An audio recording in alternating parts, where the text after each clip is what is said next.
मोदी सरकारला 7 महिने पूर्ण झाल्याच्या पार्श्वभूमीवर केंद्रीय रस्ते वाहतूक मंत्री नितीन गडकरी यांनी केंद्र सरकारच्या कामांचा लेखाजोखा मांडला। यावेळी त्यांनी गॅससह सर्व प्रकारच्या अनुदानाची रक्कम लाभार्थींच्या बँक खात्यात जमा होणार असल्याची घोषणा केली। त्यामुळे आता घरगुती गॅसच्या ग्राहकांना सिलेंडर घेण्यासाठी सुरुवातीला पूर्ण पैसे मोजावे लागणार। याची अंमलबजावणी आजपासूनच करण्यात येणार आहे। नियोजन आयोगाचं नाव बदलण्यात आले। यापुढे आता हा आयोग नीती आयोग म्हणून ओळखला जाईल। भाजप शासित राज्यांच्या मुख्यमंत्र्यांनी आयोगाची रचना बदलण्याची मागणी केली होती। त्या पार्श्वभूमीवर आयोगाचं नाव आणि रचना बदलण्याचा निर्णय घेण्यात आलाय। तर केवळ नाव बदलल्यानं कामं होत नाहीत अशी टीका काँग्रेसनं मोदी सरकारवर केली आहे। पाकिस्तानने सीमेवर पुन्हा एकदा शस्त्रसंधीचं उल्लंघन सुरू केले। काल पाकिस्तानी रेंजर्सनी बीएसएफच्या छावणीवर गोळीबार केला। यात एक जवान शहीद झाला। प्रत्युत्तरादाखल भारतीय सैनिकांनी केलेल्या गोळीबारात पाकिस्तानचे 4 रेंजर्स ठार झालेत। रात्री उशिरा पाकिस्तानी परराष्ट्र मंत्र्यांनी 4 रेंजर्स मारले गेल्याबद्दल नाराजी व्यक्त केली। मात्र यातून शस्त्रसंधीचं उल्लंघन खपवून घेतलं जाणार नाही असा सज्जड इशाराच भारतानं पाकिस्तानला दिलाय। अफगाणिस्तानात एका लग्न सोहळ्यावर काळानं घाला घातला। लग्न मंडपावरच एक रॉकेट कोसळल्यानं 20 जणांचा मृत्यू झाला तर 40हून अधिक जण जखमी झाले।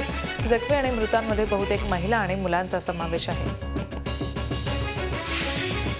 चीनमध्ये नववर्ष स्वागताला गालबोट लागले। शांघायमध्ये सेलिब्रेशनवेळी झालेल्या चिंगराचिंगरीत 35 जणांचा बळी गेला। या प्रकरणी राष्ट्राध्यक्ष शी जिनपिंग यांनी चौकशीचे आदेश दिले। इंडोनेशियामधल्या एअर एशियाच्या अपघातग्रस्त विमानाचं शोधकार्य थोड्या व्यत्ययानंतर पुन्हा सुरू झालंय। या अपघातात बेपत्ता झालेल्या 162 प्रवाशांपैकी केवळ 7 मृतदेह हाती लागलेत। इंडोनेशियामधल्या सुराबाया इथल्या रुग्णालयांमध्ये विमान अपघातातले मृतदेह एक एक करून दाखल होत आहेत। मृतदेहांची ओळख पटवण्यासाठी विविध चाचण्यांचा आधारही घेतला जाऊ शकतो।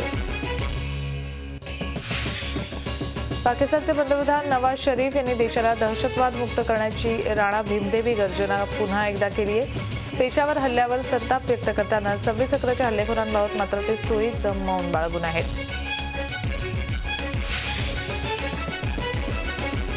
सिरियाचे अध्यक्ष अल असाद यांनी दमास्कस जवळच्या सैनिकांना भेट देऊन नववर्षाच्या शुभेच्छा दिल्या। यावेळी सगळा देश सैनिकांसोबत असल्याचं सांगत युद्ध सुरू असेपर्यंत नववर्षाचा जल्लोष देशात होणार नाही अशी ग्वाही त्यांनी दिली।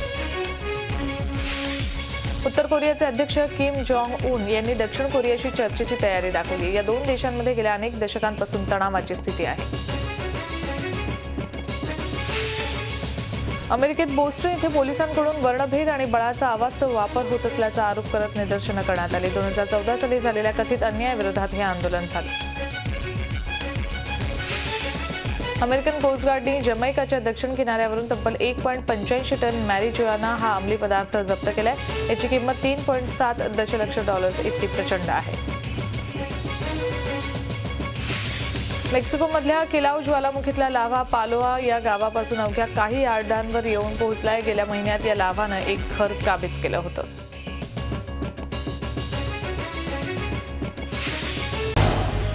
झी 24 तास रहा एक पाऊल पुढे।